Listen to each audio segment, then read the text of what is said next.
What's up sa inyong lahat? My name is Cesar De Castro.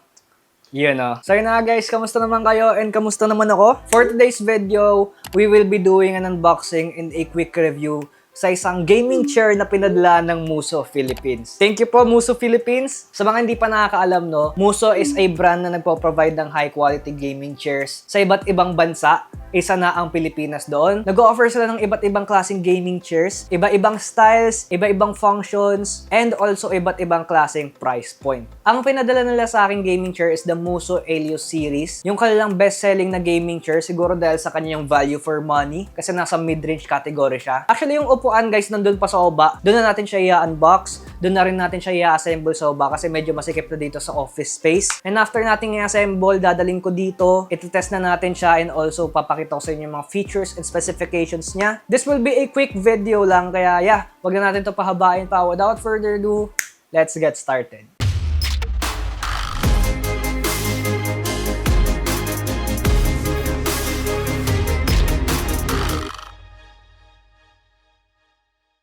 Okay, so yun na guys, mag-proceed na tayo sa unboxing, pakita ko sa inyo yung mga parts, and sabayan nyo akong i-assemble siya. Tara, punta na tayo sa baba, let's go!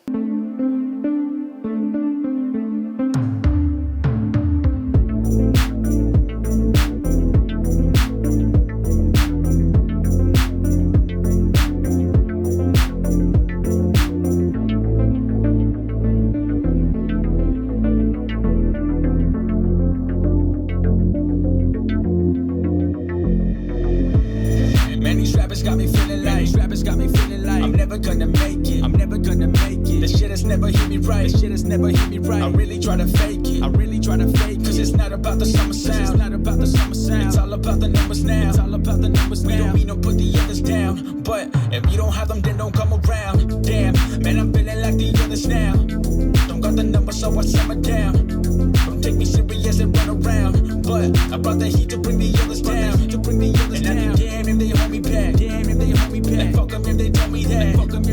I ain't taking shit from homies. Always faking, never run me back. Carving out my own way. Crazy, I've been thinking about this all day. Damn it, I just wish it wasn't this way. Why the hell can we all be on the same wave? On the music rolling on the butt, hey. I'm mopping all the way. Man, I'm mopping all the way. Yeah, I'm mopping all the way. Now, I'ma sit and raw bullshit aside.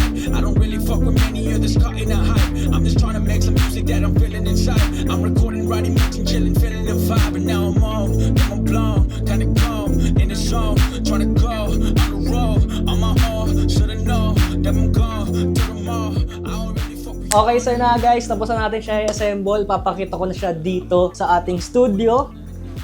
Bang! Eto na po siya guys. Ganda, grabe. Panalong panalo, bagay na bagay sa studio guys. Ay, wow, grabe, ang laki. Adjust natin ng onte yung height. Ayan, siguro okay na to. Grabe, ang laki, kitang-kita talaga siya dito guys. So yeah, napakita ko naman yung buong itsura niya dun sa baba. Kaya kahit paano okay lang naman na ganyan lang yung itsura dito sa ating studio space. First official na upo, kamusta naman? Very comfortable, very sturdy siya, no? Hindi siya yung parang nag-rattle-rattle. Very solid yung kanyang build. Ayun, no? Panalo, grabe. Yung pinadala sa akin, guys, is the fabric version. Ayan, parang tela siya. Mas okay din kasi hindi pa aircon dito sa studio. Electric fan pa lang ang meron ako. So, mas komportable, mas malamig. And yung size nito is XL. Isa lang naman yung sizes na meron dun. XL lang.